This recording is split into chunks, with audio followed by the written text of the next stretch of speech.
கர்த்தருடைய பரிசுத்த நாமத்துக்கு ஸ்தோத்திரமும் கனமும் மகிமையும் உண்டாயிருப்பதாக. இந்த நாளிலும் கூட உங்களை சந்திப்பதில் மிகுந்த மகிழ்ச்சியாக இருக்கிறேன். தேவன் உங்களை சந்திக்கும்படிக்கு எனக்கு கிருபை அளித்த தேவனுக்கு கோடி கோடி நன்றிகளை நான் செலுத்துகிறேன். இன்றைக்கு நம்ம எதை குறித்து பார்க்க போகிறோம் அப்படின்னா, கிருபை குறித்து நம்ம பார்க்க போகிறோம். கிருபை என்றால் என்ன, அதை பற்றி நம்ம பார்த்துவிட்டு சிலர் அந்த கிருபையை இழந்து போகிறார்கள், அதை குறித்து தான் பார்க்க போகிறோம். கிருபை எப்படி வருகிறது, கிருபை எப்படி போகிறது அப்படின்றத நம்ம பார்க்க போகிறோம். தலைகளை தாழ்த்துவோம். எங்களை அதிகமாக நேசிக்கிற அன்பின் பரலோக பிதாவே, உம்மை நாங்கள் ஸ்தோத்தரிக்கிறோம், உம்மை நாங்கள் துதிக்கிறோம். அப்பா, நீர் எங்களோடு கூட இடைப்படுங்க. அப்பா, உம்முடைய வார்த்தை இந்த ஜனங்களுக்கு, உம்முடைய பிள்ளைகளுக்கு அப்பா கடந்து போய் எல்லோரையும் உயிர்ப்பிக்க அது வல்லமையுள்ள வசனமாக இருக்கட்டும். அப்பா, எனக்கு நீங்கள் போதித்தபடியே கர்த்தாவே இவர்களுக்கு நான் அப்பா எடுத்து சொல்ல கர்த்தர் எனக்கு உதவி செய்யும்படி ஜெபிக்கிறேன். அப்பா, என்னுடைய கற்பனையின்படி அல்ல, உம்முடைய வசனத்தின்படி, உம்முடைய வார்த்தையின்படி இவர்கள் உயிர்ப்பிக்கப்படுவார்களாக. அப்பா, ஸ்தோத்திரமையா, உமக்கு நாங்கள் நன்றிகளை செலுத்துகிறோம். நீங்கள் பொறுப்பெடுத்துக் கொள்ளுங்க, நடத்துங்க. துதிகன மகிமைலாம் ஒருவருக்கு இயேசு நாமத்தை ஜெபிக்கிற நல்ல பிதாவே, ஆமென். ஒரு வசனத்தை எடுத்து நம்ம வாசிக்கலாம். 2 சாமுவேல் புஸ்தகம் 7ஆம் அதிகாரம் 15ஆம் வசனம். உனக்கு முன்பாக நான் தள்ளிவிட்ட சவுலிலிருந்து என் கிருபையை விலக்கினது போல அவனை விட்டு விலக்க மாட்டேன். பாருங்களேன், யாரை விட்டு விலக்க மாட்டேன் அப்படின்னு சொன்னார்னா, சாலமோனை விட்டு விலக்க மாட்டேன்னு சொல்கிறாரு. ஏன் சாலமோனை விட்டு இந்த கிருபையை நான் விலக்க மாட்டேன் என்று சொல்லுகிறார் அப்படின்னு பார்த்தீங்கன்னா, தாவீது நிமித்தம் சாலமோனை விட்டு அந்த கிருபையை நான் விலக்க மாட்டேன் என்று கர்த்தர் சொல்லுகிறார். என் தாசனாகிய தாவீது என் இருதயத்துக்கு ஏற்றவன் என்று கர்த்தர் சொல்லியிருக்கிறார். பாருங்களேன், அப்போ அவனுடைய பிள்ளைக்கு, அவனுடைய சந்ததிக்கு அந்த சிங்காசனத்தை நான் கொடுப்பேன் அப்படின்னு, கிருபையுள்ள அந்த ஆசனத்தை அவனுக்கு நான் கொடுப்பேன். அவன் தேசத்தில், அவன் ராஜ்யபாரத்தில் தேசம் எப்படி இருக்குமா, அமைதலாக இருக்குமா, சமாதானத்தோடு இருக்குமா, அப்படிப்பட்ட ஒரு ராஜாவாக கர்த்தர் சாலமோனை தமக்கென்று தெரிந்து கொண்டார். அந்த சாலமோனை கொண்டு கர்த்தர் என்ன பண்ணார், ஆலயத்தை கட்டினார். தாவீது ராஜா ஒரு விண்ணப்பம் பண்ணுறாங்க, ஆண்டவரே உமக்கென்று நாங்கள் ஒரு ஆலயத்தை கட்ட வேண்டும் அப்படின்னு சொல்லி நினைக்கிறாங்க. ஆனால் நாத்தான் தீர்க்க தரிசனத்தில் கர்த்தர் சொல்லி அனுப்பி, நீ எனக்கு ஆலயத்தை கட்டுவாயோ, உன் கர்ப்ப பிறப்பாகிய சாலமோனே எனக்கு அந்த ஆலயத்தை கட்டுவான். ஏன் நீ ஆலயத்தை கட்ட மாட்டேனா, உன் கைகள் இரத்த கரைகளாக இருக்கிறது, யுத்தத்திலே உன் கைகள் இரத்தம் நிறைந்திருக்கிறபடினாலே எனக்கு நீ ஆலயத்தை கட்டக்கூடாது. பாருங்களேன், அப்போ தாவீது யுத்த புருஷனாக இருந்தான், அதனால அநேகருடைய இரத்தத்தை அவன் சிந்தினான். அது தேவனுக்கு சித்தமாக இருந்து, ஒரேவனுடைய இரத்தத்தை மட்டும் அவன் தேவனுக்கு சித்தம் இல்லாமல் சிந்திட்டான். அது உரியா என்கிற தேவ மனுஷன். பாருங்களேன், ஆனாலும் கர்த்தர் அவனை கிருபையாய் மன்னித்தார். தாவீது சொல்கிறான், ஆண்டவரே சுத்த இருதயத்தை நிலை சிருஷ்டியும் நிலைவரமான ஆவி எனக்குள்ளே புதுப்பித்தாங்க அப்படின்னு சங்கீதம் 51:10-11 வசனத்தில் சொல்கிறாங்க. பாருங்களேன், தாவீது இன்னொரு விண்ணப்பத்துக்காக கர்த்தரை துதிக்கிறான். பாருங்களேன், சங்கீதம் 66:20 இப்படியாக சொல்கிறது, கர்த்தர் தம்முடைய கிருபை என்னை விட்டு எடுக்காமல் இருந்த தேவனுக்கு ஸ்தோத்திரம் உண்டாவதாக என்று சொல்லுகிறான். அப்போது நம்முடைய வாழ்க்கை தேவனுக்கு பிரியமாக இருக்கும் பொழுது, தேவனை சார்ந்ததாக இருக்கும் பொழுது, அவர் தம்முடைய கிருபையை நம்மை விட்டு விலக்க மாட்டார். ஆனால் சவுலுடைய வாழ்க்கை அப்படி இல்லை. பாருங்களேன், எவ்வளவு பெரிய கிருபை சவுலுக்கு கொடுத்தாரு கர்த்தர். ஒரு சிங்காசனத்தை இஸ்ரவேலின் மேலே தலைவனாய் மாற்றினார். சவுலே நினைச்சானா, எல்லாரை பார்க்கிலும் நான் சிறியவனும் அற்பமானவனுமா இருக்கிறேன் என்று சொல்லி. ஆனால் அந்த சவுல் இஸ்ரவேலின் மேலே தலைவனாக மாற்றப்பட்டான். அப்படிப்பட்ட கிருபையை பெற்றுக்கொண்ட சவுல், அந்த ராஜ்யபாரத்தை பெற்றுக்கொண்ட சவுல், தேவனுக்கு விரோதமாக சில கீழ்ப்படியாத காரணங்களினால அவன் என்ன பண்ணிட்டான், கர்த்தரை விட்டு தூரம் போயிட்டான். கர்த்தர் அவனை விட்டு தூரம் போய்விட்டார். இதுதான் உண்மை. நாம கர்த்தரை விட்டு தூரம் போனாலும் நம்ம கர்த்தரிடத்தில் போகிறதுக்கு வாய்ப்பு இருக்குது. என்னிடத்தில் வருகிறவனே நான் புறம்பே தள்ளுகிறதில்லைன்னு சொல்லுகிறார். ஆனால் கர்த்தர் நம்மளை விட்டு போயிட்டார்னா திரும்ப நம்ம இடத்துல வருது ரொம்ப ரொம்ப கஷ்டம். எப்போ நம்ம இடத்துலேருந்து அந்த கிருபை எடுபட்டு போகும், எப்பொழுது கர்த்தர் நம்மை விட்டு விலகி போவார் அப்படின்னு சில சம்பவங்களை வச்சு நம்ம பார்க்க போகிறோம். சவுல் கீழ்ப்படியாமையினாலே கர்த்தர் அவருடைய கிருபையை அவனை விட்டு விலக்கினார். அதுதான் தாவீது கிட்ட சொல்கிறாரு, சவுலிடத்திலிருந்து என் கிருபையை விலக்கினது போல நான் சாலமோனிடத்திலிருந்து கிருபையை விலக்க மாட்டேன் அப்படின்றாரு. ஆனால் சாலமோன் நாட்களில் சாலமோன் தேவாலயத்தை கட்டுகிறான், கட்டி எழுப்பி தகன பலிகளை செலுத்துகிறான், சர்வாங்க தகனங்களை பலியிடுகிறான், எல்லாமே ஓகே. ஆனால் தாசனாகிய தாவீது நடந்தது போல சாலமோன் நடக்கவில்லை. அவன் கர்த்தருடைய பார்வைக்கு பொல்லாப்பானதை செய்தான் என்று வேதம் சொல்லுகிறது. என்ன செய்தான் அப்படின்னு பார்த்தீங்கன்னா, 1 ராஜாக்கள் புத்தகம் 11ஆம் அதிகாரத்தில் வாசிக்கும் பொழுது 1000 மனைவிகளை தெரிந்து கொண்டான். 1000 மனைவிகளை தெரிந்து கொள்ளுகிறதுனால பிரச்சனையா இல்லையா, அது அப்பாற்பட்ட விஷயம்.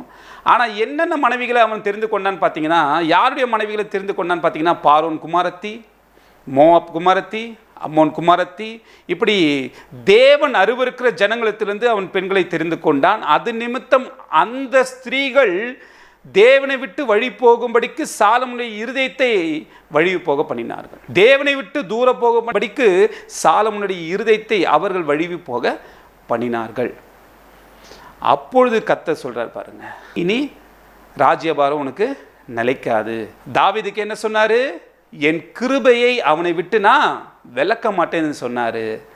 ஆனால் இங்கே சாலமோனுக்கு கர்த்தர் சொல்கிறாரு, 2 தரம் தரிசனமாகிறார். 2 தரம் தரிசனமாகி என்ன சொல்கிறாரு? நீ இப்படிலாம் நடக்கிறது தப்பு, நீ மனம் திரும்பு, நீ என்னை நோக்கி பாரு, உன்னுடைய ராஜ்யபாரம் நிலை நிற்கும் அப்படின்னு சொன்னார். ஆனால் அவன் அந்த ஸ்திரீகள் நிமித்தம் அவன் வழிவு போயிட்டான் பாருங்க, கர்த்தரை விட்டு தூரம் போயிட்டான் பாருங்க. அவனுடைய இருதயம் மழுங்கடிக்கப்பட்டது, அவனுடைய பட்டயம் மழுங்கடிக்கப்பட்டது. உடனே கர்த்தர் அந்த அகியா என்கிற தீர்க்கதரிசியை அனுப்பி கர்த்தர் சொல்கிறாரு, ராஜ்யபாரத்தை 2ஆக நான் என்ன பண்ணுவேன், கிழித்து 10 கோத்திரத்தை நான் உன்னுடைய வேலைக்காரனாகிய யெரொபெயாமுக்கும் 1 கோத்திரத்தை என் தாசனாகிய தாவீது நிமித்தம் 1 கோத்திரத்தை நான் உனக்கு என்ன பண்ணுவேன், கொடுப்பேன். அவனுடைய சிங்காசனம் என்றென்றைக்கும் நிலை நிற்கும். அங்கே கர்த்தர் இயேசு கிறிஸ்து என்ன பண்ண போகிறாரு, மாம்சத்தில் வரப்போகிறாரு. அதனாலே அந்த யூதா கோத்திரத்தின் ராஜ்யபாரம் அங்கே ஸ்திரப்பட்டிருந்தது. ஏன்னா ஏசப்பா வரணும்ல, ஏசப்பா மறிக்கணும்ல மாம்சத்தில் அதனால் அங்கே அந்த 1 கோத்திரம் தாவீதின் நிமித்தம் அங்கே அந்த சிங்காசனம் நிலைத்திருந்தது.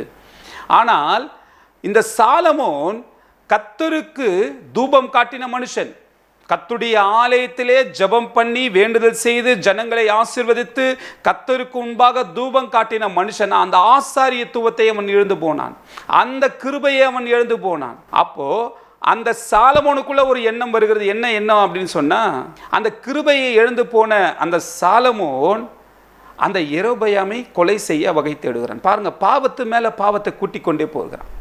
எப்படிப்பட்ட சமாதானத்தின் ராஜா சாலமோனு, ஆனால் இப்போ யெரொபெயாமை கொலை செய்ய வகை தேடுகிறான். அப்போ பாருங்க, தேவன் அவனை விட்டு விலகினான். என் தாசனாகிய தாவீதிடத்தில் கர்த்தர் சொன்னார், நான் சவுலிடத்திலிருந்து நான் விலக்கின கிருபையை அவனிடத்திலிருந்து நான் விலக்க மாட்டேன் என்று சொன்னார். ஆனால் சாலமோனின் நடத்தை நிமித்தம் கர்த்தர் அவனிலிருந்து கிருபையை எடுத்து போட்டு விட்டார். இன்னைக்கு அநேக கிறிஸ்தவர்கள் கிருபையை இழந்து போகிறார்கள். அதுதான் இன்றைய செய்தி. இன்னைக்கு நம்ம எச்சரிக்கையாக இருக்கணுங்க. நம்ம எதை செய்கிறோம் அப்படின்னு நம்ம நிதானிச்சு பார்க்கணும். நம்முடைய இருதயங்களை ஆராய்ந்து அறிகிற கர்த்தர், அவருக்கு முன்பாக சகலமும் நிர்வாணமாயும் வெளியரங்கமாயும் இருக்கிறது.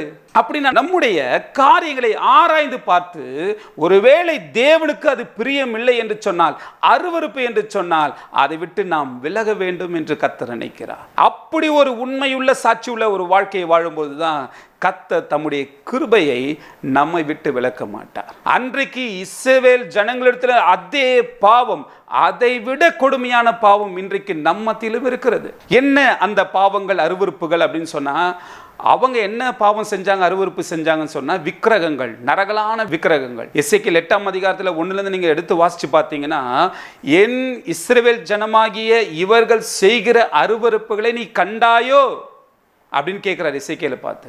சுவரிலே ஒரு துவாரத்தை போட்டு அதை காண்பிக்கிறார். அங்கே ஒரு வாசலை எசேக்கியேல் தீர்க்கதரிசி பார்க்குறான். பார்த்து அந்த அருவருப்புகளை நீ பாரு அப்படின்றார். உடனே கர்த்தர் சொல்றார் எசேக்கியேல் தீர்க்கதரிசி கிட்ட, இவர்கள் நான் இந்த பரிசுத்த ஸ்தலத்தில் இருக்கக்கூடாதபடிக்கு என்னை தானே தூரமாக்கினார்கள் அப்படின்னு சொல்றாரு. கர்த்தர் நம்மை விட்டு தூரம் போகிறது இல்லைங்க. கர்த்தர் நம்மை எப்பொழுதும் அவரை விட்டு நம்மை தூரமாக்குகிறது இல்லை, நாம தான் அவரை தூரமாக்குகிறோம். எப்படி தூரமாக்குகிறோம்? நாம செய்கிற அருவருப்பு, இருதயத்தில் செய்கிற அருவருப்பு. சில பேர் நினைச்சுக்கிறீங்க, நான் நல்லா இருக்கிறேன், நான் கர்த்தருக்காக வைராக்கியமா இருக்கிறேன். இல்லை. எப்படி இல்லைன்னு சொல்றேன் அப்படின்னா, சில பேர் ஐஸ்வர்யத்தின் மயக்கத்தினால் இருக்கிறாங்க, ஐஸ்வர்யத்தின் மேல நம்பிக்கையா இருக்கிறாங்க. எப்படி ஐஸ்வர்யத்தின் மேல நம்பிக்கையா இருக்கிறோம்? ஐயோ நாளைக்கு என்ன ஆகுமோ, என்ன நடக்குமோ, ஒருவேளை பஞ்சம் வந்துடுச்சுன்னா வீட்டில் சேர்த்து வச்சா அது நாளைக்கு எனக்கு அது என்னுடைய ஆகாரத்துக்கு ஆகும், இல்லை என்னுடைய பொண்ணு கல்யாணத்துக்கு, இல்லை என்னுடைய மகனுடைய வேலைக்காக நான் சேர்த்து வச்சேன்னா அது எங்களுக்கு உதவும் அப்படின்னு சொல்லிட்டு ஐஸ்வர்யத்தின் மேலே நம்பிக்கை வச்சு இன்னைக்கு தேவனை விட்டு தூரம் போகிறாங்க. நாளைய தினத்தை குறித்து நீங்கள் பெருமை பாராட்டக்கூடாது என்று வேதத்தில் எழுதியிருக்கிறது. நமக்கு பணம் தேவை, அதில் எந்த மாற்று கருத்தும் இல்லை.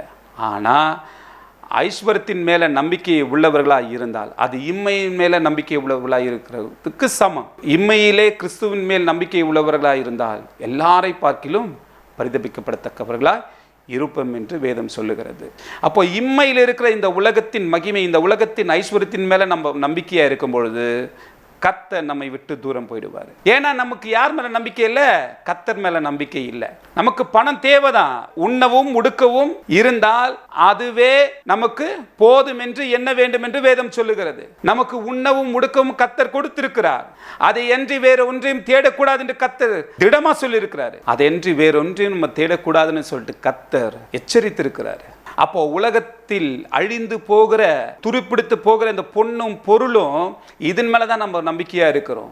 இதன் மேலே நம்பிக்கை இருக்கக்கூடாது. இதன் மேலே நம்பிக்கையாக இருந்தால் நம்ம கிறிஸ்துவின் மேலே நம்பிக்கை இல்லைன்னு அர்த்தம். அன்னைக்கு சாலமோன் ஸ்திரீகளின் நிமித்தம் வழிவு போனாங்க, இன்னைக்கு நம்ம ஐஸ்வர்யத்தின் நிமித்தம் வழிவு போகிறோம். எப்படி அப்படின்னா, சில பேருக்கு ஐஸ்வர்யம் பொன் பொருள் இதன் மேலே அதிகமான, சில பேருக்கு நிறைய பேருக்கு இன்னைக்கு பார்த்தீங்கன்னா உபதேசங்களே அப்படி தான் இருக்குது. வாங்க உங்களை தேவனு உங்களை ஐஸ்வர்யவான்களாய் மாற்றுகிறார். இன்னைக்கு கூட உபதேசம் அப்படி தான் புளித்த மாவை போல இருக்கிறது.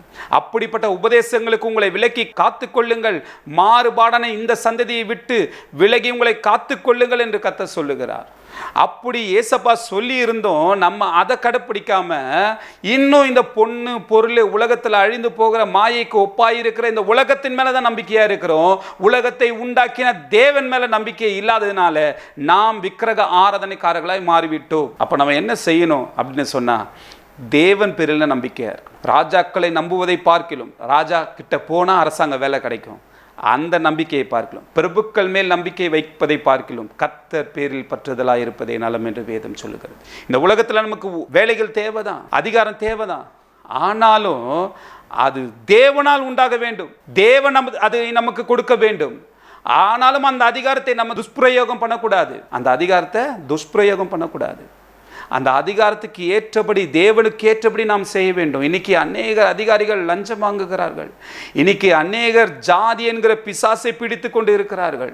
இப்படி கிறிஸ்தவர்கள் மத்தியில் இருக்குமானால் தேவன் எப்படி இந்த ஆலயத்தில் தங்குவார்? அன்று சாலமோன் ஆலயத்திலிருந்து கர்த்தர் விலகி போனார் என்று சொன்னார். இன்றைக்கு நாம் இந்த சரீரத்தில் செய்கிற பாவங்கள் நிமித்தம் கர்த்தர் நம்மை விட்டு தூரம் போயிடுவார். அதுக்கு கர்த்தர் காரணம் அல்ல. கர்த்தர் சொல்றார் எசேக்கியேல் தீர்க்கதரிசியை பார்த்து, இந்த ஜனங்கள் செய்கிற அருவருப்புகளை நீ கண்டாயா? நான் இவர்கள் ஸ்தலத்திலே வாசம் பண்ணக்கூடாதபடிக்கு என்னைத்தானே இவர்கள் தூரமாக்கினார்கள் என்று அவர் சொல்லி இருக்கிறார். அப்ப நம்ம தான் கிறிஸ்துவ என்ன பண்றோம்? தூரமாக்கிட்டோம். அப்ப தப்பு யார் மேல? நம்ம மேல. ஆனா என்ன நம்ம மனசுல நினைக்கிறோம்? ஒரு உபத்திரம் வந்த உடனே, ஒரு பிரச்சனை வந்த உடனே, ஏசப்பா ஏன் எனக்கு இதெல்லாம் செஞ்சாரு? ஏசப்பா ஏன் என்னை கைவிட்டாரு? ஏசப்பா ஏன் ஜெபத்தை கேட்க மாட்டாரு? ஏசப்பா ஏன் எனக்கு குழந்தை கொடுக்க மாட்டாரு? ஏசப்பா ஏன் என் நிலைமையை மாற்ற மாட்டாரு? எங்கள் கிறிஸ்தவ வாழ்க்கைனா என்னன்னு முதல்ல புரிஞ்சுக்கோங்க. கிறிஸ்தவ வாழ்க்கைனா பாடு நிறைந்த வாழ்க்கை, உபத்திரவம் நிறைந்த வாழ்க்கை. இதுதான் கிறிஸ்தவ வாழ்க்கை. ஐஸ்வர்யமா சுகபோகமா வாழ்கிறது கிறிஸ்தவ வாழ்க்கை அல்ல. அப்படி இருந்தால் பரலோகத்தை உண்டாக்கினவர், வானங்களை பூமியின் சிருஷ்டித்த தேவனவர், அவரே அடிமையின் ரூபம் எடுத்து தரித்திர கோலமாகி அவரே என்ன பண்ணாரு? நிலையற்று அலைந்து திரிகிறவராய், மனுஷகுமாரனுக்கோ தலை சாய்க்க இடமில்லை என்று சொல்லி, அவருக்கு ஒரு நிலையான வீடு இல்லை. வானத்தையும் பூமியும் உண்டாக்கின கர்த்தருக்கே நிலையான வீடு இல்லை. அவரே அப்படிப்பட்ட ஒரு தரித்திர வாழ்க்கை வாழ்ந்தார்னா, அவரை பின்பற்றின சீஷர்களும் அப்படிப்பட்ட தரித்திர வாழ்க்கையை தான் வாழ்ந்தார்கள். அவர்களை பின்பற்றுகிற நாமும் எப்படிப்பட்ட வாழ்க்கையை வாழணும்? அப்படிப்பட்ட தரித்திர வாழ்க்கையை தான் வாழணும். நல்ல வஸ்திரம் உடுத்தலாம், தப்பு இல்லை. ஆனால் சிறந்த விலை உயர்ந்த வஸ்திரங்களை உடுத்துவது பாவம். தப்பு இல்லை, பாவம், அது அக்கிரமம். இன்னைக்கு அநேகர் பசியாக இருக்கிறாங்க. ஆனால் நம்ம ட்ரெஸ்ஸை வாங்கி வாங்கி போட்டு போட்டு போட்டு ஒரு ஃபங்க்ஷனுக்காக 8000 10,000 ட்ரெஸ் வாங்கி போடுறோம். ஆனால் அந்த பிச்சை கேட்கிற அந்த ஜனங்களத்தில் போய் ஒரு 10 ரூபாய் போடுறதுக்கு நமக்கு இருதயத்தில் இடம் இல்லை. அப்போ அவங்க பிச்சைக்காரங்களாக இருக்கிறதுக்கு காரணம் யாருன்னா நான் தான். நான் என்னையே சொல்கிறேன், மற்றவங்க பிச்சை எடுக்கிறதுக்கு காரணம் நான் தான். மற்றவங்க நல்லா இருக்கக்கூடாது அப்படின்றதுக்கு காரணம் நான் தான். ஏன்னா நான் அப்படி நினைக்கிறேன், நான் மட்டும் நல்லா இருந்தால் போதும், நான் மட்டும் நல்லா இருந்தால் போதும், என் குடும்பம் நல்லா இருந்தால் போதும், என் குடும்பம் சுகமாக வாழ்ந்தால் போதும் நினைக்கிறேன். அதனால தான் நான் என்ன பண்ணுறேன், அங்கே இங்கே ஓடி மனுஷன் உலகம் முழுவதையும் ஆதாயப்படுத்திக் கொள்ளுகிறான், ஆனால் தன் ஜீவனை நஷ்டப்படுத்துகிறான். அங்க இங்க ஓடி பொருள் பொண்ணு அது இதுன்னு சம்பாதித்து சேர்த்து வைத்து விட்டு ஆத்துமாவை நோக்கி சொல்லுகிறான், நீ எழுந்திருந்து அடித்து புசி, இதெல்லாம் உனக்காக சேர்த்து வைக்கப்படுது. அப்போ கர்த்தர் கேட்கிறார், மனுஷனே இந்த ராத்திரியிலே உன் ஆத்துமா உணர்ந்து எடுத்துக்கொள்ளப்படுமானால் நீ சேர்த்து வைத்தவர்கள் யாருடையதாக? அப்படிப்பட்ட ஒரு தரித்திரமான நிலைமையில நம்ம போகவே கூடாது. அதுக்கு முன்னாடி விழிச்சுக்கணும். அதுக்கு தான் ஏசப்பா சொன்னார் ஐஸ்வர்யனை நோக்கி, உனக்குள்ளதை விற்று தரித்திரருக்கு கொடு, இதுதான் நித்திய ஜீவன். நித்திய ஜீவனை நான் சுதந்திரிக்க என்ன நன்மை செய்ய வேண்டும் போதகரே என்று சொல்லி கேட்டான். உனக்குள்ளதை விற்று தரித்திரருக்கு கொடுப்பா, அப்பொழுதுதான் உனக்கு நித்திய ஜீவன் உண்டாயிருக்கும் அப்படின்னு சொல்றாரு. காக்கைகளை பாருங்கள், அவைகள் விதைக்கிறதும் இல்லை அறுக்கிறதும் இல்லை, ஆனாலும் பரமபிதா அவைகளுக்கு பிழைப்பூட்டுகிறார் என்று எழுதியிருக்கிறது. அதே போல ஒவ்வொரு நாளும் நாம் கர்த்தருடைய ராஜ்யத்தை தேடுவோமானால் நமக்கு என்ன தேவை என்பதை பிதா அறிந்திருக்கிறபடினாலும் நமக்கு எல்லாவற்றையும் கொடுக்க அவர் வல்லவராய் இருக்கிறாரு. வருகிறத அப்படியே சேர்த்து வச்சு அதை பிடிச்சி வச்சு அப்படியே நம்ம இருந்துட்டோம் அப்படின்னு சொன்னா நம்ம பரலோகத்துக்கு போக முடியாதுங்க. அன்றைக்கு சவுலிடத்தில் கர்த்தர் சாமுவேலை கொண்டு ஒரு வார்த்தையை சொன்னார். அமலேக்கு ராஜா முதற்கொண்டு அடிமைகள் வரைக்கும் குழந்தைகள் வரைக்கும் ஒருவனையும் விடாது, எல்லாரையும் சங்கரித்து போடு. அவன் என்ன பண்ணிட்டான், போய் எல்லாரையும் சங்கரித்து போட்டு கொழுமையாக இருக்கிறத முதல் தரமானதை தனக்கென்று கொண்டு வந்தான். ராஜா முதற்கொண்டு ஆகாக் என்கிற ராஜாவையும் முதல் தரமான ஆடு மாடுகள் எல்லாவற்றையும் எடுத்துக்கொண்டு வந்து அங்கே வச்சுட்டான் அவனுடைய இடத்துல.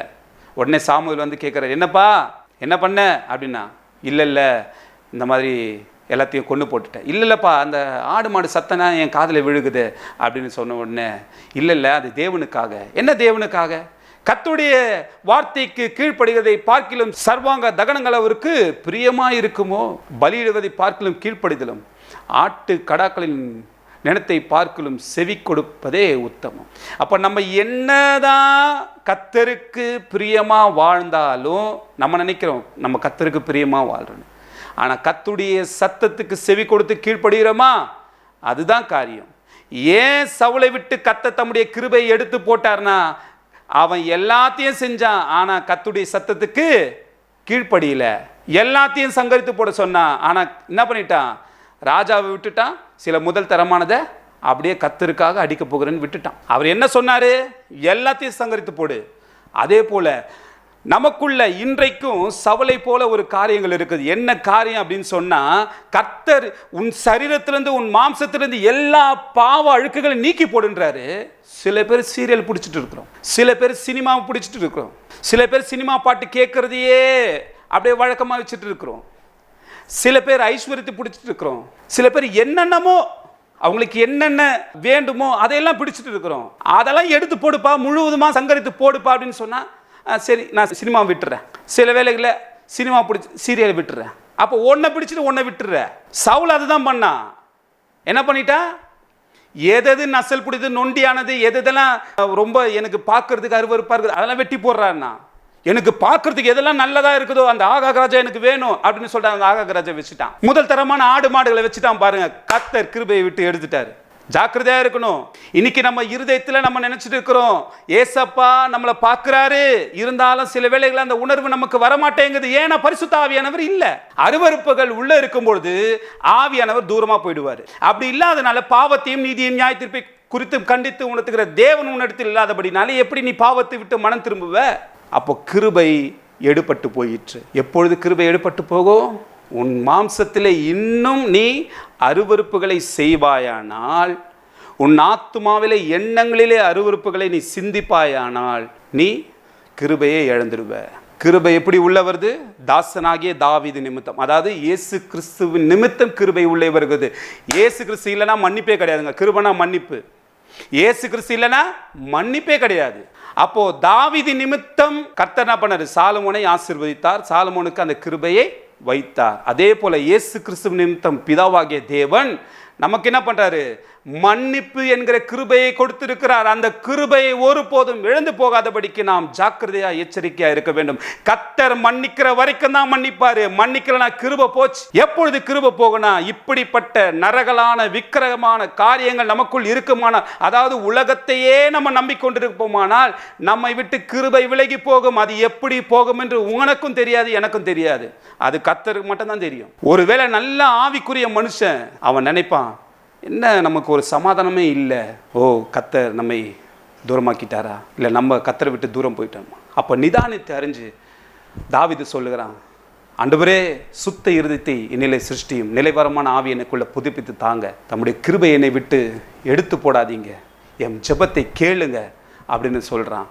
அதன்படி நாம் நடந்தால், மனம் மாறினார், கர்த்தர் திரும்ப அந்த சிம்சோனுக்கு பலமாய் இறங்கின கர்த்தர் உன்மேலும் பலமாய் இறங்குவார். யோனா 2ஆம் அதிகாரத்தில் ஒரு வசனம் இருக்கிறது, பொய்யான மாயை பற்றி கொண்டு சிலர் தங்களுக்கு வருகிற கிருபையை போக்கடிக்கிறார்கள் என்று சொல்லி. அப்போ பொய்யான மாயையை பற்றி கொண்டிருக்கிற இப்படிப்பட்ட உலகத்தின் நாம் காண்கிற மகிமை, நாம் பார்க்கிற எல்லாம் நமக்கு கண்களுக்கு புத்தியை தெளிவிக்கிற, இச்சிக்கிறதுக்கு ஏதுவாயிருக்கிற, புசிக்கிறதுக்கு இன்பமும் பார்வைக்கு நலவுமாயிருக்கிற இந்த நன்மை தீமை அறிகிற பழங்களையே நாம் சாப்பிட்டு வந்தால் நம்முடைய ஆத்துமா மரணத்துக்கு ஏதுவாக போகும். அப்பொழுதுதான் கர்த்தர் சொன்னார், நீ சாகவே சாவ. அதை ரெஸ்டோர் பண்றதுக்கு தான் இயேசு கிறிஸ்து வந்தார். இன்னும் நம்ம அந்த பழைய பாவத்தையே, ஜென்ம பாவத்தையே பின்தொடர்ந்து இருப்போமானால் நாம் பரிதபிக்கப்பட்ட ஒரு நிலைமையில இருப்போம். நியாய தீர்ப்புனால நம்ம கணக்கு ஒப்புவிக்கணும். மனம் திரும்புங்க, தேவனிடத்தில் அன்பு வைங்க. உலக பொருளை பற்றின விஷயத்தில் கர்த்தரிடத்தில் நம்ம கணக்கு கொடுத்தே ஆக வேண்டும். உண்மையா இருக்க வேண்டும். இந்த உலகத்துல எல்லாம் நமக்கு தேவைதான். ஆனா எதுவுமே நம்ம பிடிச்சுக்க கூடாது, எதுவுமே நம்மை அடிமைப்படுத்தி விடக்கூடாது. இதுதான் பிசாசின் தந்திரம். அப்போ பிசாசு எப்படி நமக்குள்ள வருகிறான்? எப்பொழுது தேவனுடைய கிருபை நம்மை விட்டு கர்த்தர் விலக்குகிறாரோ அப்பொழுது பிசாசு சவுலுக்குள்ளே நுழைந்தது போல நமக்குள்ளும் நுழைவான். நீங்க பாருங்களேன், அப்போஸ்தலர்கள் 12 பேரை தேவன் தமக்கென்று இயேசு கிறிஸ்து தெரிந்து கொண்டார். முற்றுமுடிய ரட்சிக்க வல்லவர் என்ன பண்ணினாரு? 12 அப்போஸ்தலர்களை தம்மோடு கூட கூட்டிக் கொண்டு வருவோம். அவர்களை விட்டு எப்போதும் விலகவே இல்லைங்க. அந்த சீஷைகளை விட்டு விலகவே இல்லைங்க. நல்லா புரிஞ்சுக்கணும். அந்த சீஷைகளை விட்டு விலகவே இல்லை. ஆனால் கடைசி அந்த ராபோஜனத்தில் உங்களில் ஒருவன் என்னை காட்டி கொடுப்பான்னாரு. உடனே எல்லாரும் கேட்டாங்க, நான் தானா. துணிக்கை ரசத்தில் தோய்த்து யாருக்கு கொடுக்குறேனோ அவன் தான் அப்படின்னாரு. உடனே சீமோன் குமாரனாகி யூதாஸ் காரியத்துக்கு அதை கொடுத்தார். நீ போ, சீக்கிரமாக நீ செய்ய வேண்டியதை செய்ய அப்படின்னாரு. உடனே அவனுக்குள்ள சாத்தான் புகுந்தானா. அதே போல அவன் அந்த 30 வெள்ளிக்காசை வாங்கி கொண்டு ஒரு நிலத்தை போய் வாங்குறான் பாருங்க. உடனே மனம் திரும்புகிறான், ஐயோ குற்றமில்லாத ரத்தத்தை நான் காட்டி கொடுத்து விட்டேன் என்று சொல்லி. அது எனக்கு தெரியாதுப்பா. போய் பிரதான ஆசிரியர் வேத பாரத்தில் போய் அந்த காசை தூக்கி எறிகிறான், போய் நான்று கொண்டு சாகிறான். மன்னிப்பு இல்லை பாருங்க, கிருபை அவனை விட்டு எடுபட்டு போயிடுச்சு. ஏன் இதெல்லாம் கர்த்தர் உங்களுக்கு சொல்ல விரும்புகிறார்னா, நீங்கள் பண ஆசை இல்லாதவளாக இருந்தால் உங்களுக்கு போதும் என்று நீங்கள் எண்ணினால் அப்பொழுது நான் உன்னை விட்டு விலகுவதும் இல்லை, உன்னை கைவிடுவதும் இல்லை என்று அவர் சொல்லியிருக்கிறாரே என்று சொல்லி எபிரேயர் 13:5 சொல்லுகிறது. அப்படின்னா கர்த்தர் தம்முடைய கிருபையை நம்மை விட்டு விலக்கக்கூடாது அப்படின்னு சொன்னால் நாம் பண ஆசை இல்லாதவர்களாய் இருக்க வேண்டும். அப்படி இருந்தால் தான் கர்த்தர் நம்மை விட்டு விலகவே மாட்டார். கர்த்தர் நம்மோடு கூட எப்பொழுதும் இருப்பார். மனுஷனா பாவம் செய்வாங்க, பாவம் செய்யாத மனுஷனே கிடையாது. ஆனால் இந்த பண ஆசை, பொருளாசை, மண்ணாசை, இப்படி காண்கிற எல்லாத்தின் மேலே ஆசை. விசேஷமாக சாத்தானுடைய பெரிய தந்திரம் என்ன தெரியுமா? டிவி, சினிமா, சீரியல், இன்னும் பலவிதமான மூவிஸ் எல்லாமே, இதெல்லாம் அவனுடைய தந்திரம். நமக்கு தெரியாது இதில் தான் நம்ம பிடிக்கப்பட்டிருக்கிறோம் அப்படின்னு சொல்லிட்டு. நம்மனா பிசாசு போல் ஒருத்தர் பாஸ்டர் கை வச்சோன்னு அப்படியே பிசாசு ஆடுறது போல் நம்மளாம் ஆடுறோமா? இன்னைக்கு அநேகர் பிசாசு ஆட வைக்கிறேன்னு சொல்லிட்டு பொய்யாக என்ன பண்ணுறாங்க? பிசாசு ஆட வச்சுட்டே இருக்கிறாங்க. தேவன் அதை வெளியே எடுக்கிறாரு, அந்த சாத்தானுடைய கிரியை வெளியே எடுக்கிறாரு அப்படின்னு பொய்யா பேசுகிறாங்க. இன்னைக்கு அப்போ அவங்கள விட்டு ஓடி போனல, ஏன் திரும்ப அவங்க அந்த கூட்டத்துக்கு ஜெபம் பண்ணிக்கிறாங்க? இன்னைக்கு நம்ம அதெல்லாம் சிந்திச்சு பார்க்கணும். தண்ணீரை திராட்சை ரசமாக மாத்திரம் பர்சிலிருந்து பணம் எடுக்கிற அக்கௌண்ட்டில் இத்தனை லட்சம் விழுது, இதெல்லாம் என்னங்க? இதுக்காகவா கிறிஸ்து உங்களுக்காக மரித்தாரு, எனக்காக மரித்தாரு? இல்லைங்க. நம்ம ஒரு பாடு நிறைந்த ஒரு வாழ்க்கை. கடைசியாக உங்களுக்கு நான் என்ன சொல்ல விரும்புகிறேன்னு சொன்னால், எதனால நம்ம கிருபை இழந்து போகிறோம் அப்படின்னு சொன்னால், நம்முடைய இருதயத்தில் இருக்கிற அருவருப்புகள், நம்முடைய மாம்சத்தில் ஒட்டி இருக்கிற அருவருப்புகள் இதையெல்லாம் தேவனை நம்மை விட்டு தூரம் போகும்படி செய்கிறது. தான் எசேக்கியேல் 8ஆம் அதிகாரத்தில் கர்த்தர் சொன்னார், அவர்கள் என்னை நான் இந்த ஸ்தலத்தில் இராதபடிக்கு என்னை தூரமாக்கினார்கள் அப்படின்னு சொல்லி. கர்த்தர் சாலமோன் கட்டின அந்த அழகான மகிமையுள்ள வாசஸ்தலமாகி அவருடைய ஆலயத்தை இடித்து போட்டாருங்க. அப்படியே நாமும் என்றென்றைக்கும் விளங்கும்படியாக கட்டப்பட்ட ஆலயத்தையே கர்த்தர் இடித்து போடுவாரானால், கர்த்தர் தேவன் அருவருக்கிற விக்கிரகங்களையோ பாவங்களையோ அக்கிரமங்களையோ நீ பிடித்து கொண்டிருப்பாயானால் கர்த்தர் உன்னையும் தேவன் கெடுப்பார் என்று வேதம் சொல்லுகிறது.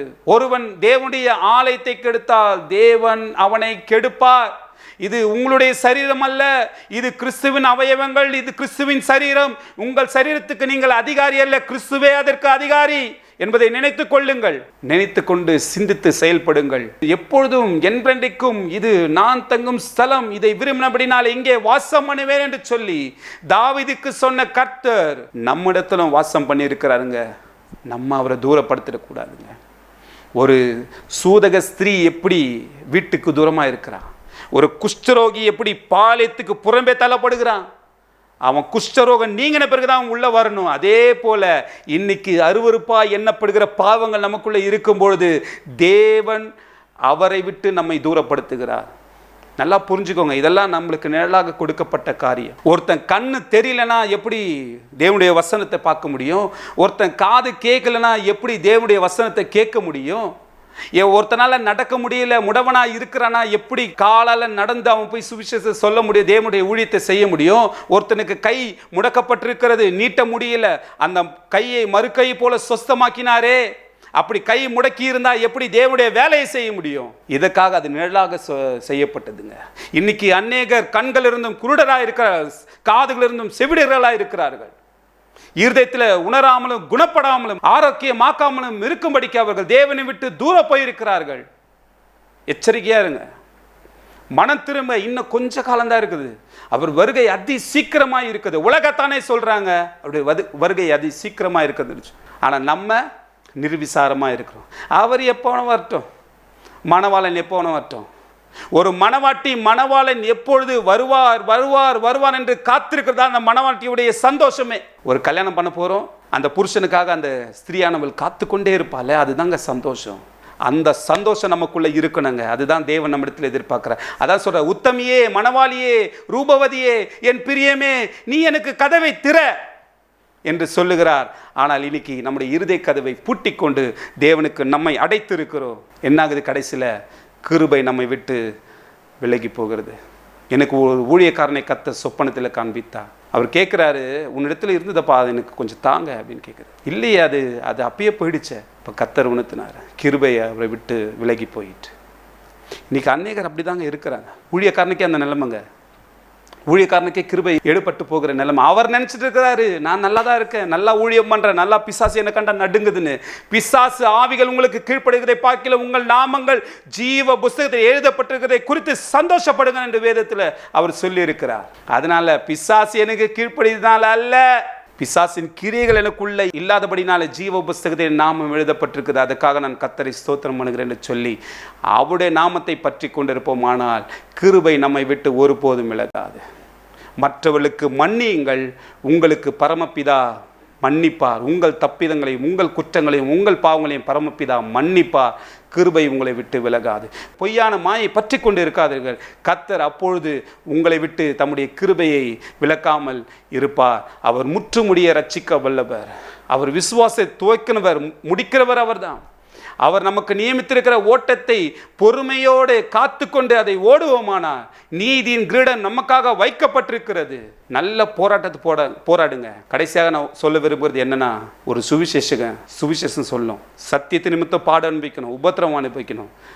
உபத்திரவப்பட்ட ஒரு வாழ்க்கை, தரித்திரமான ஒரு வாழ்க்கை, ஒன்றுமில்லாத ஒரு வாழ்க்கை, வனாந்தரமான ஒரு வாழ்க்கை, இதுதான் உங்களை பரலோகத்துக்கு கொண்டு போகும். என்னையும் பரலோகத்துக்கு கொண்டு போகணும். அதுதான் இயேசு கிறிஸ்துவையும் பரலோகத்துக்கு கொண்டு போய் விட்டது.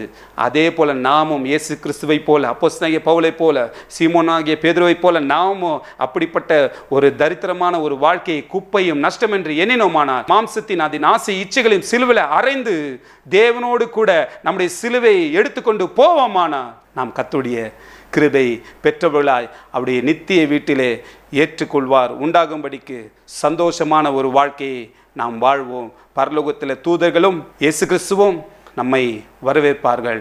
இந்த சந்தோஷத்துடனே இந்த வார்த்தையை நீங்கள் மனதில் வைத்துக்கொண்டு சிந்தித்துக்கொண்டு எப்பொழுதும் தேவனோடு கூட உறவு வைத்துக் கொள்ளுங்கள். கர்த்தர் உங்களை ஆசீர்வதிப்பாராக. ஆமென்.